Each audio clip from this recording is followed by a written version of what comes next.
Dans la discussion générale, la parole est à monsieur Xavier Iacovelli, auteur de la proposition de loi pour 10 minutes.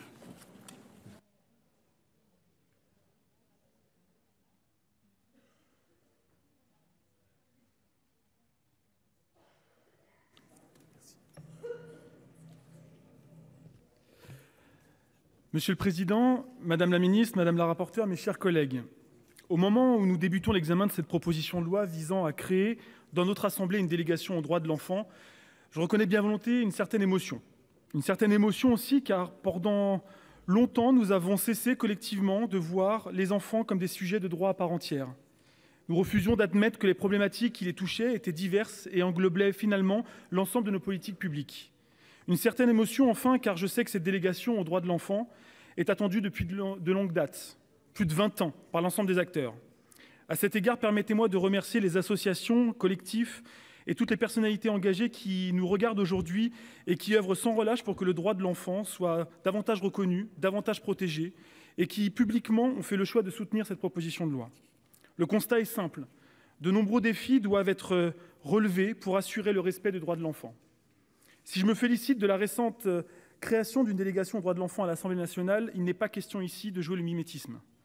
Depuis 2018, avec un certain nombre d'entre vous, sur tous les bancs, nous avions décidé de la création d'un groupe informel pour travailler sur la question de la protection de l'enfance.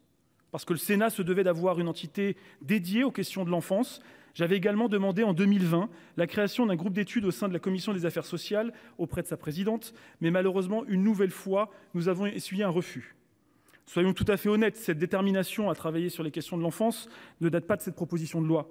Déjà en février 2003, l'Assemblée nationale a adopté une proposition de loi à l'unanimité tentant à la création d'une délégation parlementaire aux droits de l'enfant, présentée par le président du groupe UMP de l'époque, Jacques Barrot. Ce texte n'a jamais été inscrit à l'ordre du jour du Sénat. En 2009, notre collègue du groupe LR, Joël Garriomella, avait déposé cette même proposition de création de délégation aux droits de l'enfant au Sénat. Notre rapporteur général du budget de la Sécurité sociale, Elisabeth Doineau, avait également proposé la création de cette délégation. Plus récemment, la présidente Assassi et le groupe CRCE ont déposé en 2019 la création d'une telle délégation. Vous le voyez, chers collègues, la question de l'enfance rassemble, au-delà de nos étiquettes, et traverse même le temps. Le texte que je vous présente aujourd'hui le démontre une fois encore. Car il est assez rare de le souligner que cette proposition de loi est aujourd'hui co-signée par plusieurs sénatrices, plusieurs sénateurs de tous les groupes, des LR au CRCE, en passant par RDSE, centristes, écologistes et socialistes. Toutes les sensibilités de notre chambre y sont représentées.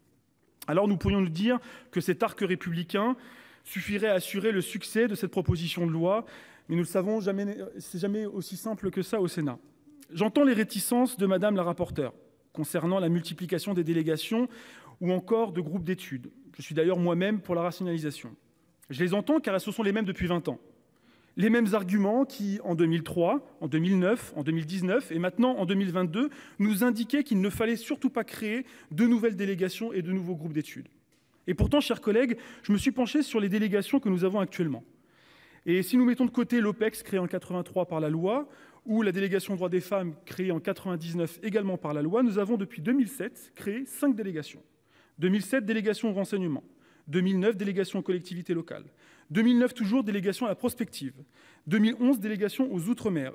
Et la dernière et pas des moindres, 2014, création de la délégation aux entreprises créées par le bureau.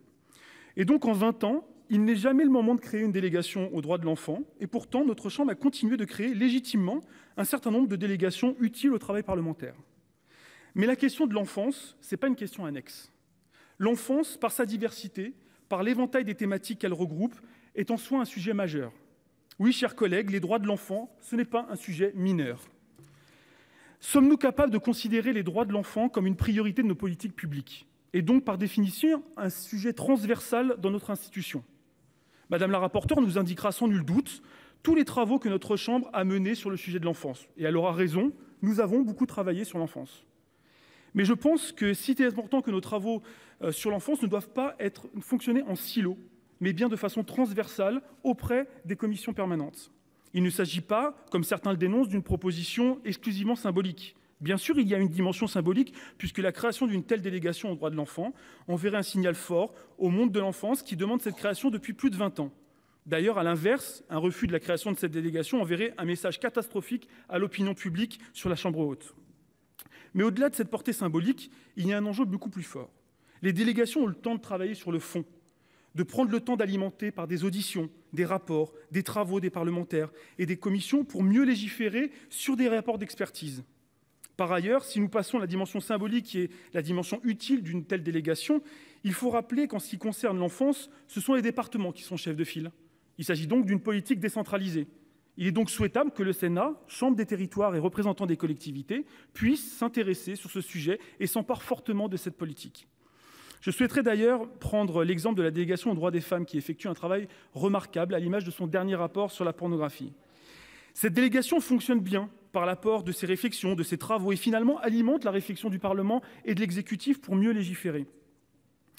Il y a 33 ans, chers collègues, la France ratifiait la Convention internationale relative aux droits de l'enfant, qui nous obligeait à mettre l'intérêt supérieur de l'enfant au cœur de nos politiques publiques.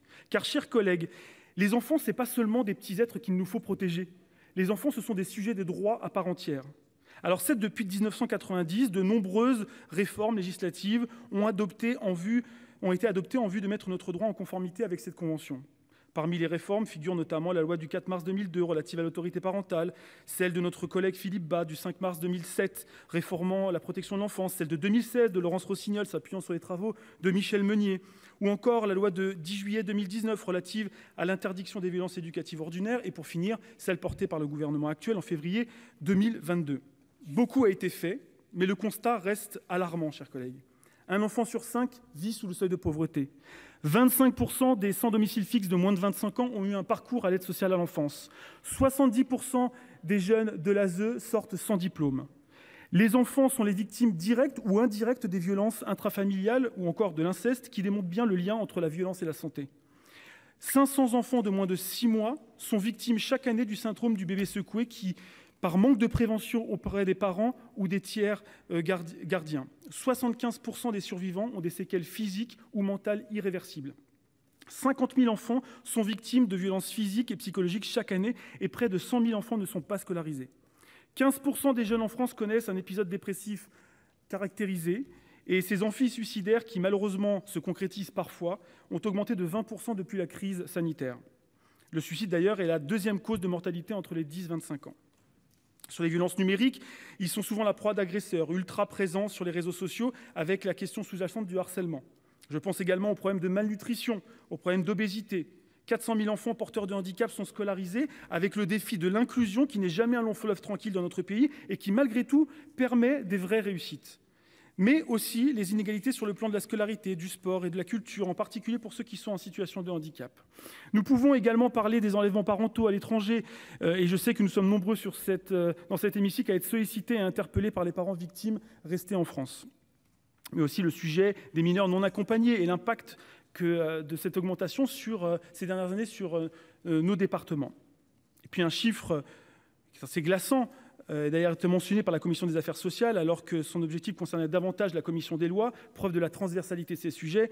Tous les 5 jours, un enfant est tué par un de ses parents, selon le dernier rapport de l'UNICEF. Mes chers collègues, tous ces sujets que je viens de citer, il en existe bien d'autres. La question des droits de l'enfant est intrinsèque. Et pourtant, ils sont traités indépendamment les uns des autres dans les différentes commissions qui composent le Sénat. Donnons un cadre institutionnel aux parlementaires engagés sur cette cause. Comme je vous le disais, il s'agit d'un moment attendu, important, attendu depuis 20 ans, attendu par les associations, attendu par les parlementaires, attendu par les professionnels, attendu par les enfants eux-mêmes et par l'opinion publique. Parce que la place de l'enfant doit être au cœur de notre société. Parce que le Sénat ne peut pas se détourner d'un travail de fond qui touche directement nos territoires. Parce que je sais que nous avons tous envie de rentrer ce soir dans notre circonscription avec la satisfaction d'avoir été utile pour notre pays. Mes chers collègues, je connais tous votre engagement en faveur de la question des droits de l'enfant, que ce soit ici à Paris ou chacun dans nos territoires, en Europe ou à l'international, au sein de la Haute Assemblée comme à l'Assemblée parlementaire du Conseil de l'Europe. C'est pourquoi aujourd'hui, faisons ensemble le choix de nous tenir aux côtés de l'amélioration de la condition des enfants, parce que les droits de l'enfant ne sont pas des droits mineurs. Chers collègues, je vous invite à soutenir la création de cette délégation aux droits de l'enfant.